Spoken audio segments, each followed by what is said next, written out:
Alléluia.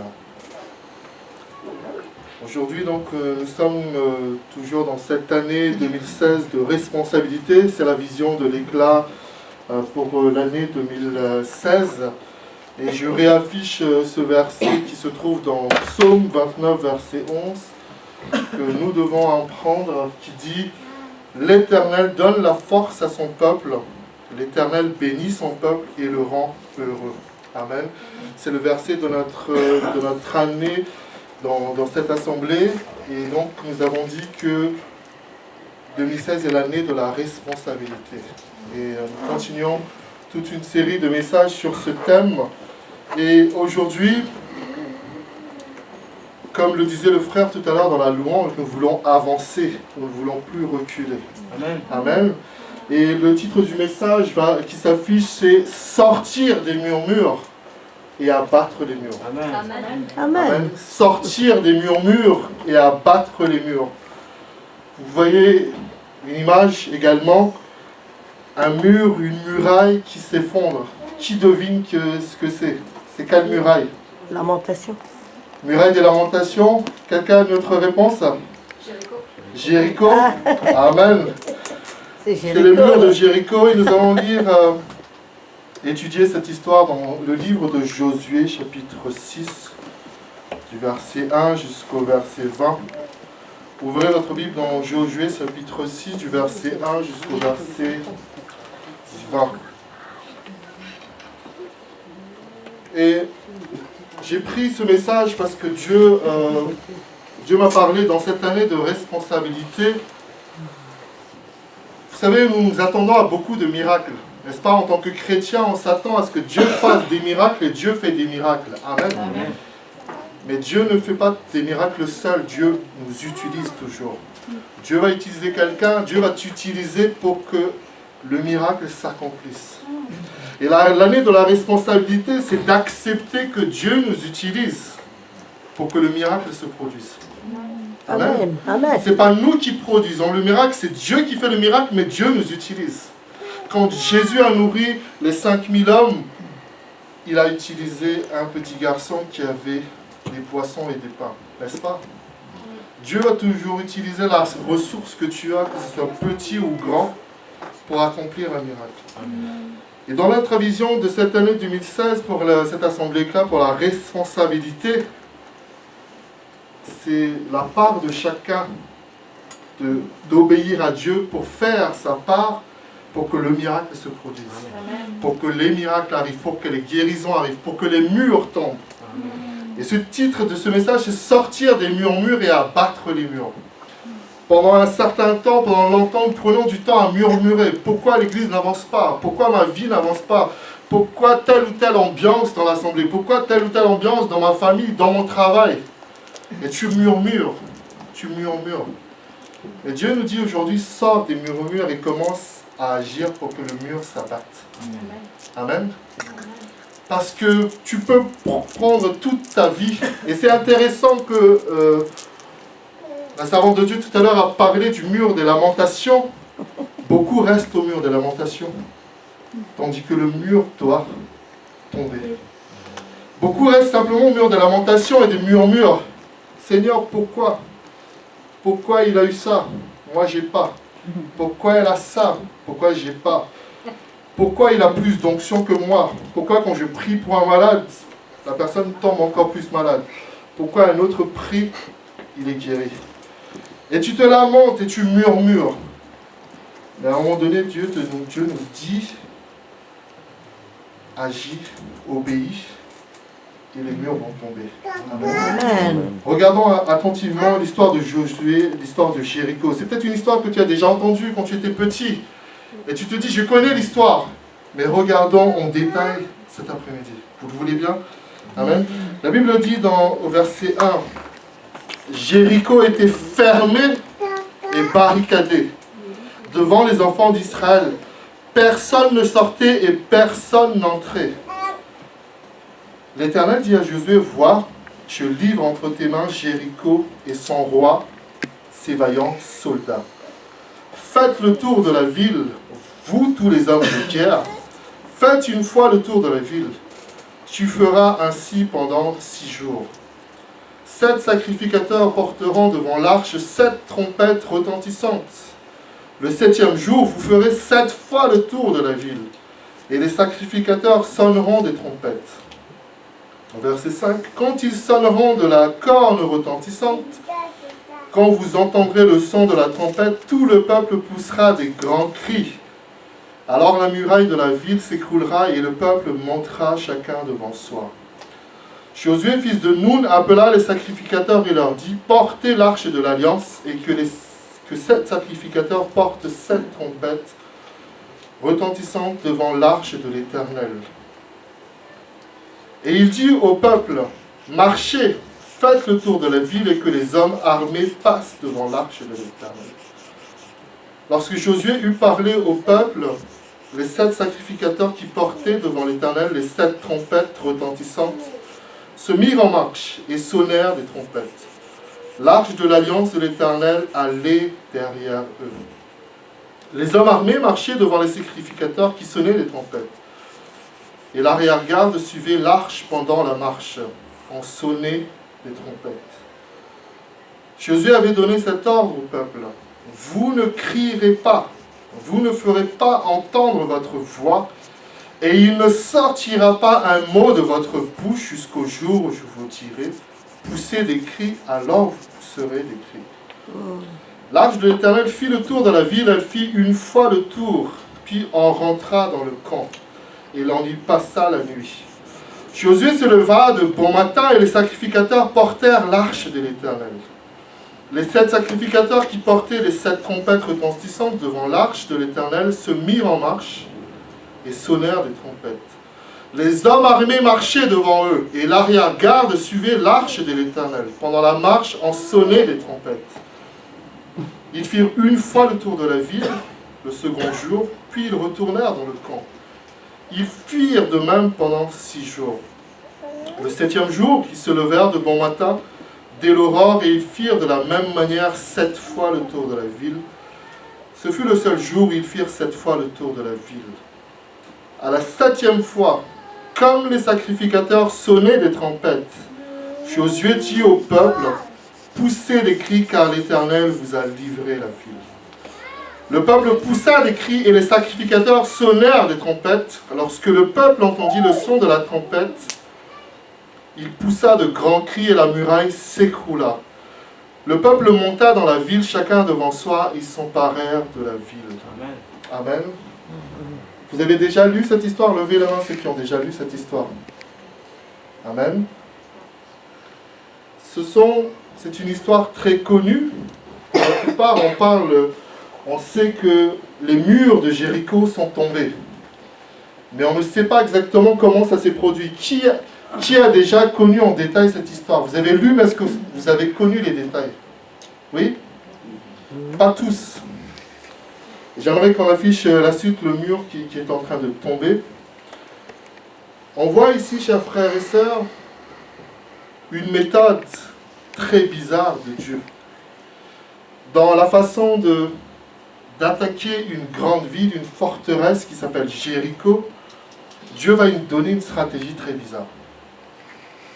Dieu leur dit, mettez des hommes armés devant, mais derrière, mettez ceux qui sonnent les trompettes, ceux qui vont porter l'arche de l'Éternel.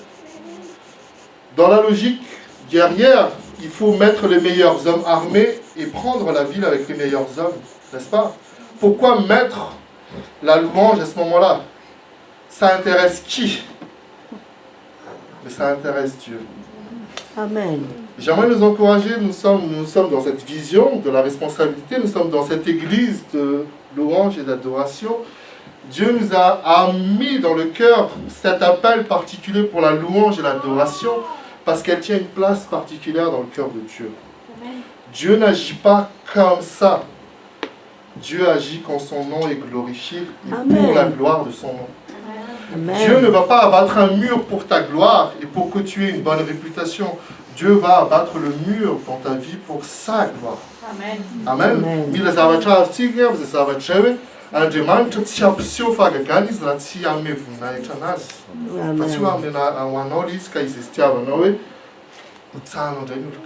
Amen. Et donc Dieu a une attitude très bizarre et j'aimerais nous encourager cet après-midi parce que viennent les attaques de toutes parts. Je le vois sur Facebook, je vois à la télé, nous voyons ça tous les jours. Les chrétiens sont de plus en plus attaqués, vont être de plus en plus attaqués.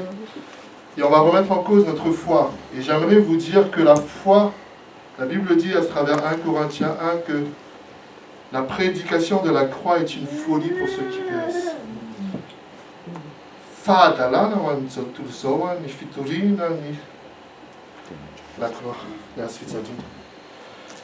Et les gens vont se moquer de toi parce que tu dis, mais qu'est-ce que, excusez-moi le terme, qu'est-ce que tu fous là un dimanche après-midi à prier, à louer Dieu?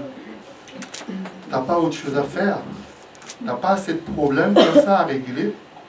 Qu'est-ce que tu fais en train de lire la Bible? Qu'est-ce que tu fais en train de prier? L'ennemi va nous mettre ce genre de pensée, n'est-ce pas? Tu doutes des fois, tu dis, mais parce que des fois, plus tu pries, plus tu as des problèmes. Mais Dieu est fidèle. Et la méthode de Dieu est étonnante. Dieu n'envoie pas tout de suite les guerriers, mais Dieu dit d'abord, mettez la trompette, sonnez des trompettes. Imaginez la situation, vous voyez, on va afficher une image juste après. Regardez cette image. Je laisse tout le monde la voir. Dieu dit à Josué de dire au peuple, vous allez faire le tour de Jéricho pendant 6 jours et 7 fois le 7e jour, n'est-ce pas? Et vous voyez à travers ce dessin, il y a des hommes armés qui campent au-dessus. Ils regardent, mais qu'est-ce qu'ils font ces gens-là? Ils commencent à faire le tour. Il ne se passe rien. Là, c'est sûr que ces hommes-là étaient prêts déjà à attaquer. Mais ils voient que le peuple d'Israël font le tour, rentrent chez eux. Le 2e jour, pareil, 3e. Donc ils se disent, mais ils sont fous. Ou la dalle et tout le reste. Si vous avez fait et bien vous avez un bounet. C'est le ça. La Bible dit que Jéricho était fermé et barricadé. Intenable, imprenable. Et Dieu leur dit, faites le tour.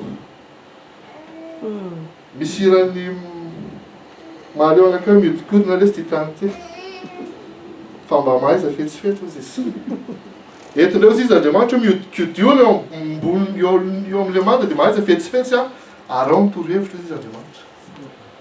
Famille, tu as mieux que de là quoi. Je tourne en rond, je m'en sors pas, je tourne en rond. Tu tournes en rond si tu n'obéis pas à la voix de Dieu. Mais si tu obéis à la voix de Dieu, je prie. Tu ne tournes pas en rond quand tu pries. Quand tu lis la Bible, quand tu viens à l'église, tu ne tournes pas en rond. Dieu est en train de préparer. Le mur est en train d'être fissuré. Amen. Mais c'est à force d'insister. Et nous voyons à travers cette histoire que Dieu dit le 7e jour, qu'est-ce qui se passe? Dieu aime le chiffre 7, n'est-ce pas? Le 7e jour, vous ferez 7 fois le tour de la ville. Dieu n'a pas dit 6 fois, 5 fois, ni 4 fois, mais 7 fois le tour de la ville. Pourquoi? Pour une question d'obéissance. Pour une question de respecter vraiment avec foi ce que Dieu nous dit. Des fois, vous n'avez peut-être marre quand le pasteur vous dit, vous venez raconter un problème au pasteur ou un serviteur de Dieu, il te dit, ce que j'ai, je n'ai ni or ni argent, et je prie pour toi. Et là, tu te dis, mais c'est frustrant. C'est frustrant. Je prie pour toi, oui, mais moi aussi je prie. Mais Dieu est en train de toucher les murs. Mais notre part est de sortir des murmures. Si Dieu te dit, par exemple, je ne sais pas moi, fais un jeûne pendant 3 jours parce que Dieu attend que tu fasses un jeûne, bah, tu tourneras en rond tant que tu ne feras pas ce jeûne-là, ça ne va pas débloquer la situation. Dieu te dit par exemple, je veux absolument que tu te connectes avec ce serviteur ou avec cette servante parce que j'ai un message pour toi avec cette personne-là. Tu dois être obéissant. Amen. Dieu a sa façon d'agir. Mais à nous de d'obéir à la parole de Dieu. Vous savez, et ce qu'il faut comprendre aussi, comme je disais dès le début, c'est que Dieu ne permet pas toujours les miracles. On veut tous des miracles. On veut tous des miracles. Seigneur, fais un miracle financier. Non, Dieu d'abord t'apprend à gérer ton argent. Fais un miracle dans ma santé. Dieu t'apprend à gérer ta santé. Fais un miracle dans... Je veux quitter le célibat. Je veux me marier. Dieu fait d'abord un travail dans ton cœur. Vous voyez ce que je veux dire? Dieu touche ta vie parce qu'il prépare toujours l'avenir. Dieu sait que parfois un miracle, c'est comme juste... Prenons l'exemple de l'argent, c'est le plus simple à comprendre. Quand tu as un problème financier, que Dieu te donne de l'argent miraculeusement et que tu n'as pas appris à gérer, cet argent-là, tu vas le perdre aussi rapidement. N'est-ce pas? Mais Dieu nous apprend d'abord à bien être des bons gestionnaires. Donc dans cette année de responsabilité, chers frères et sœurs, ici nous voyons dans cette histoire, on va afficher une autre diapo avec une autre image. Vous voyez le mur tomber, la muraille tomber, et vous voyez qu'il y a des hommes armés, il y a des gens qui, avec le chauffard, ce matin dans l'église France-Neuve de Vie, il y a un frère qui avait un chauffard, c'est une espèce de corde, pour souffler comme une trompette. Et on voit ici que chacun fait son travail. Ceux qui avaient l'épée s'apprêtaient à attaquer avec l'épée. Ceux qui étaient avec le chauffard, la trompette, continuaient à sonner la trompette. Amen. La Bible, Dieu nous indique ici qu'il y a un ordre aussi établi dans son corps. Si tu veux prendre l'épée alors que tu sais que l'épée est trop lourde pour toi, commence simplement à te mettre derrière d'abord. Laisse quelqu'un d'autre porter l'épée. Si tu peux souffler dans la trompette, souffle dans la trompette. Est-ce que vous comprenez ce que je veux dire? Chacun doit prendre sa responsabilité, mais personne n'est inutile ici. Personne n'est inutile. Chacun a sa part à faire pour que le mur soit descendu. Parce que même le plus petit, il a fait le tour de la ville. Même le vieillard qui n'était ni un guerrier, ni ne portait une trompette, il a fait le tour de Jéricho. Amen. Mais tu me dis, tu parles louange, tu es intercesseur là, quoi. Si ça ne la cause, non. Mieux tout, mais avec un pao que non. Famille sans argent. Amen. Fala tu mieux de non, va n'y a pas mieux de non. Tu me coulot dans la l'église. Dieu nous ordonne de marcher ensemble. Amen. Amen. La responsabilité de chacun. Et ici, nous voyons l'intercession. Les hommes armés représentent l'épée, ça représente la parole de Dieu. Ça représente aussi l'intercession, le combat spirituel, n'est-ce pas? Et donc, nous sommes, dans cette année 2016 particulièrement, Dieu nous fait insister encore plus sur l'intercession et nous devons prendre les armes pour combattre. Nous ne pouvons pas rester et dire You the leader, you the mur. Yeah, you is you. Tina la tau. You. Et après on continue à philosopher et dire c'est au pied du mur qu'on voit que le mur est grand. Ok. Mais quelle est ta responsabilité alors? Quelle est la responsabilité que nous prenons? Il y a un mur dans ma famille. Il y a un mur dans ma famille. Qu'est-ce que je fais? Muvava kasa, itava tava, saïmoun ça anatsatwa. Vous savez, quand on n'est pas mûr dans la foi, on parle beaucoup. On veut juger les autres. Faites attention au jugement. Quand vous jugez les autres, vous avez besoin de grandir dans votre foi.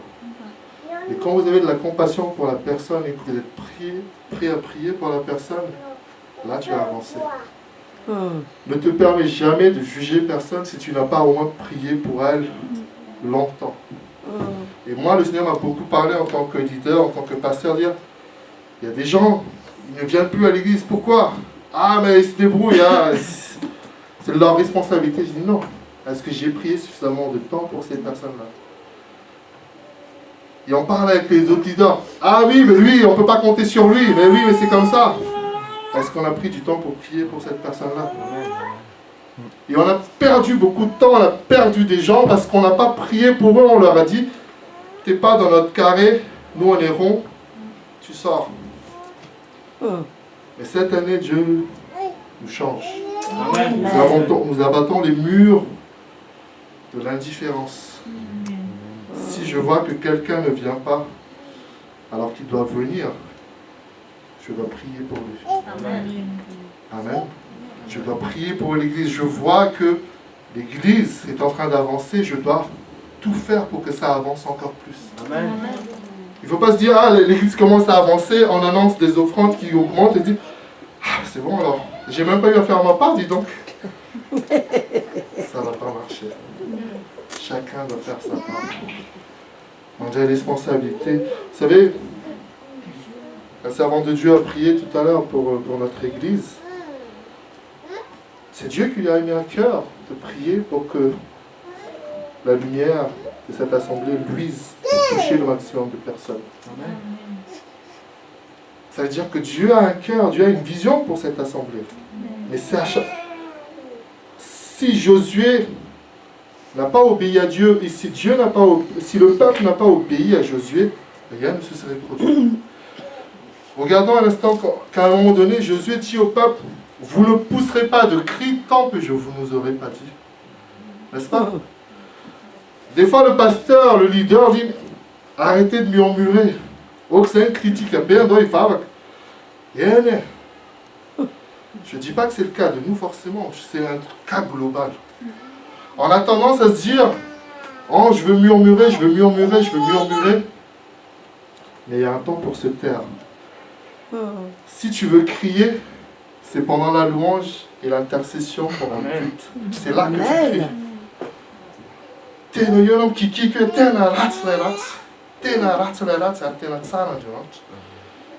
Fatsum, faut que tu aies des moun bon, nafnach, so.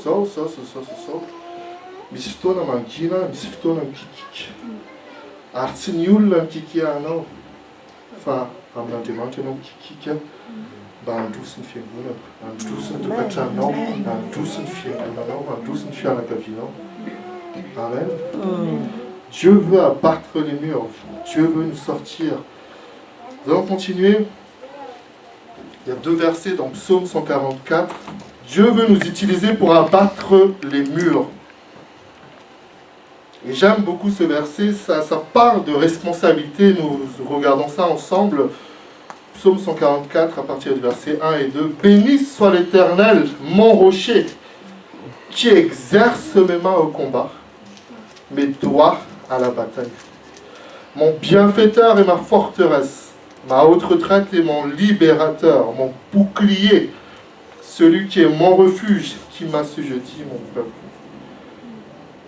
Isanteyat, voulez-vous, qui veut se combattre? Amen. Combattre face aux puissances de l'ennemi, qui est en train de voler des familles, qui est en train de voler des maisons. Vous savez, c'est pratique ce dont on parle. Il y a des familles que l'ennemi vole par la maladie, par des problèmes professionnels, par des disputes chaque jour. Et tu dois exercer tes mains au combat. Tu dis, Seigneur, mes mains, je veux les apprendre à les lever pour louer le Seigneur, pour prier, pour intercéder. Amen. Vous vous souvenez de l'histoire dans Exode chapitre 17, j'avais parlé de ça, de Moïse contre le peuple d'Amalek. Quand que Moïse levait la main, le peuple gagnait, n'est-ce pas? Quand il avait la main baissée, le peuple perdait. Et c'est pour ça qu'ici, David a pris conscience de ça et dit, béni soit l'Éternel, mon rocher, qui exerce mes mains au combat. Nous devons apprendre à combattre spirituellement. Amen. Sachitena lairatsa tunga ananjava na putka na puchukano. Rai mandrena no tsy maintsy mandray une responsabilité anao pour le combat spirituel na ce qu'on est en train de faire à un moment donné. Je ne voulais même pas avoir d'enfants. Je me dis, si c'est pour avoir des enfants dans ce monde-là, c'est pas la peine. Mais Dieu m'a rassuré que quand on est avec lui, c'est lui qui nous aide à bien éduquer les enfants. Mais à un moment donné, je ne vous cache pas, j'avais eu peur d'avoir des enfants. Tout ce qu'on est en train de mettre dans la tête des enfants, on enlève les accents pour mettre les accents sur des choses encore plus négatives. Et tu dois exercer tes mains au combat. Seigneur, il y a encore ça que j'entends comme nouvelle. Qu'est-ce que je fais? Et ce qui est rassurant, verset 2 qui s'affiche, c'est Dieu est notre bienfaiteur. Amen. C'est Dieu. Dieu nous sponsorise. Nous sponsorons Dieu. Les femmes humaines non, mais exercer un talent au combat. C'est ce que ma flamme disait. Amen. Si tu avais là un Dieu, tu voudrais le nommer. Il y a des gens qui non, ça n'a pas de les femmes légitimes manière de non, il y a un chien à Dieu.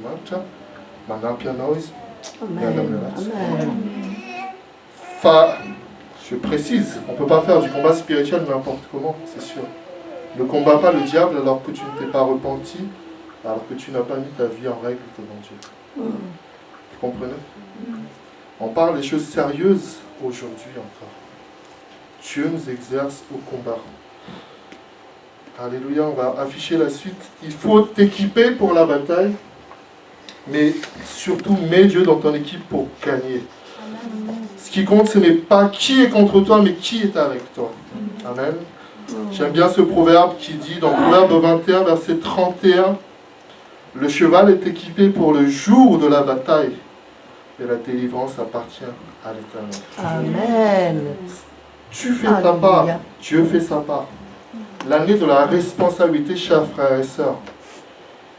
Nous assistons à une conférence avec ma femme hier, et le prédicateur a rappelé ce concept très connu, cet exemple de, il dit, une personne disait, j'ai deux chiens en moi, un chien gentil et un chien méchant, vous connaissez l'histoire. Il dit, mais des fois je suis horrible, des fois je suis doux, et il dit, qu'est-ce qui fait que c'est le chien gentil qui gagne en toi ou le chien méchant? Il dit, mais ça dépend de celui que je nourris, n'est-ce pas? Vous connaissez ça. Si tu nourris ta vie du monde, tu seras rempli du monde. Et ce qui va sortir de toi, c'est le monde. Tout est guérisé. Il n'a pas de one tu n'as pas il n'y a un faux que là, on va pas savoir. Il n'a pas tout est pas si mon cafou la mienne amie. Il n'a pas tout est de mon toilette et de mon cafou la mienne. Ça a dit ça. C'est ça. Tu as mis tout un nom, il faut comme nom. Amen. Si tu te nourris de la parole de Dieu, c'est ça qui va sortir de toi. Amen. Zaman nous fatigues, de responsabilité,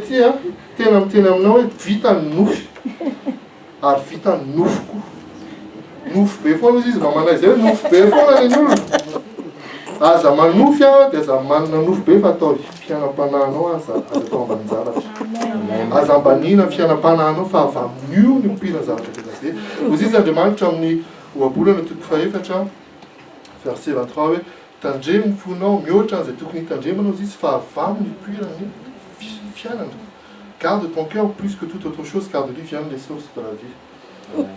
Donc concrètement, pour terminer, je m'arrête là aujourd'hui. Prenons nos responsabilités. Prions ensemble.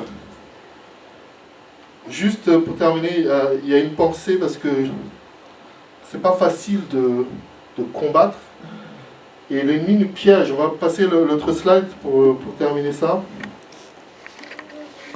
7 petites fois, 7 fois, persévère. La Bible dit dans Proverbes, chapitre 24, verset 16, parce que dans cette année de responsabilité, tu entends beaucoup de messages à l'église qui te disent tu dois avoir la foi, tu dois prier, tu dois lire la Bible. Et toi, tu arrives à la maison, rien de tout ça ne se passe. Vous comprenez? On arrive à la maison, on ne prie pas, on ne lit pas la Bible, on ne fait rien. Et on tombe, et on tombe, et on est fatigué, et on se fait insulter. moi j'ai pris conscience depuis un certain temps, quand je conduis, il faut que je fasse attention. Je ne sais pas si la plupart des conducteurs me confirmeront ou s'ils sont plus sages que moi, mais quand on est dans la voiture, quand on conduit, on devient champion du monde. On veut tout maîtriser, on veut que les autres nous ouvrent tous la route et qu'on passe tous. Et on a des comportements bizarres, vous voyez. On s'énerve facilement, on ne supporte pas que quelqu'un ait passé sans clignotant. Bref. Et ma femme me dit, mais Taïl, mais arrête un peu, là, calme-toi. J'ai dit, tu vas te conduire un jour, tu vas comprendre. Et ce que je veux dire, c'est quand on ne garde pas son cœur, on tombe. On se met en colère, on s'énerve. Et la Bible dit dans Proverbe 24, verset 16, regardez bien ça, car 7 fois le juste tombe et il se relève. Mais les méchants sont précipités dans le malheur. Nous avons vu que le peuple d'Israël a fait 7 fois le tour de Jéricho. Parfois, Dieu sait qu'une fois, 2 fois, 3 fois ne suffit pas. Des fois, tu te décourages. Et Dieu te dit, essaye encore. Essaye encore. Même si c'est une 7e fois, je suis capable de te répondre. Parfois, Dieu permet que ce soit 7 fois parce que nous arrivons au point de la foi, justement.